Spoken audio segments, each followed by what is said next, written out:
Bangladesh cricket ইতিহাসে নতুন এক অধ্যায় লিখলেন লিটন দাস এবং মুস্তাফিজুর রহমান। এশিয়া কাপের সুপার ফোরে শ্রীলঙ্কার বিপক্ষে ম্যাচে দুই তারকা ক্রিকেটারের কীর্তি নজর কেড়েছে, যা একদিকে সাকিব আল হাসানের দুই গুরুত্বপূর্ণ রেকর্ডও ভাঙা হল। ব্যাট হাতে রেকর্ড গড়লেন লিটন দাস।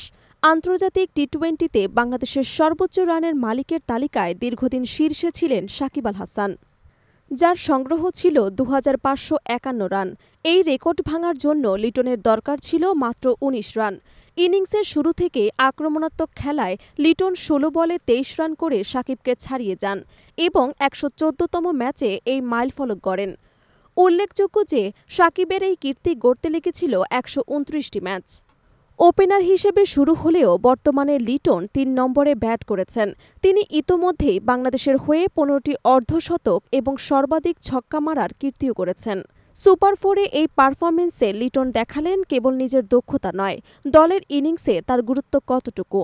তার সামনে এখন বাংলাদেশের টি-20র ইতিহাসে আরও অনেক রেকর্ডের সুযোগ অপেক্ষা করছে। অন্যদিকে বল হাতে রেকর্ড গড়লেন মুস্তাফিজুর রহমান। শ্রীলঙ্কার বিপক্ষে ৪ ওভারে মাত্র ২০ রান খরচ করে ৩টি গুরুত্বপূর্ণ উইকেট নিয়েছেন কুশল পেরেরা, কামিন্দু মেন্ডিস এবং ওয়ানইন্দু হাসারাঙ্গা। এই পারফরম্যান্সের ফলে মুস্তাফিজ পৌঁছে গেলেন ১৪৯টি আন্তর্জাতিক টি-20 উইকেটে, যা বাংলাদেশের সাকিব আল হাসানের সমান।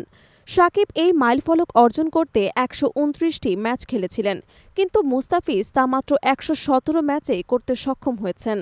বর্তমানে তারা যৌথভাবে চতুর্থ স্থানে আছেন। তাদের ওপরে আছেন ইশ সাউদি, টিম সাউদি এবং রাশিদ খান। তবে সাউদি এবং সাকিব ইতোমধ্যেই এই ফর্মেট থেকে বিদায় নিয়েছেন, ফলে মুস্তাফিজের সামনে আরও উপরে ওঠার সুযোগ অপেক্ষামান। দুবাই আন্তর্জাতিক স্টেডিয়ামে লঙ্কানদের ইনিংস থেমেছিল ৭ উইকেটে ১৬৮ রানে। ৩ পেসার মিলে ১২ ওভারে ১০৬ রান খরচ করেছিলেন, যেখানে মুস্তাফিজ ছিলেন সাশ্রয়ী বোলিংয়ের প্রতীক। প্রতি ওভারে মাত্র ৫ রান খরচ করে ৩টি গুরুত্বপূর্ণ উইকেট তুলে নিয়ে তিনি দেখালেন অভিজ্ঞতা এবং দক্ষতার নিখুঁত মেলবন্ধন।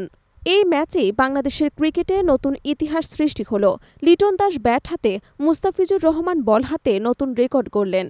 অন্যদিকে সাকিব আল হাসানের দুই গুরুত্বপূর্ণ কীর্তি ভাঙা হলেও তার প্রভাব এবং অভিজ্ঞতা দলের জন্য গুরুত্বপূর্ণ হয়ে থাকল।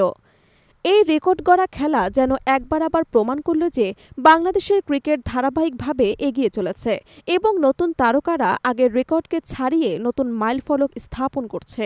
বাংলাদেশ দলের জন্য এই জয় শুধু ম্যাচের জয় নয়, বরং ভবিষ্যতের সম্ভাবনা এবং ক্রিকেটে নতুন দিগন্ত উন্মোচনের প্রতীক হিসেবেও গুরুত্বপূর্ণ।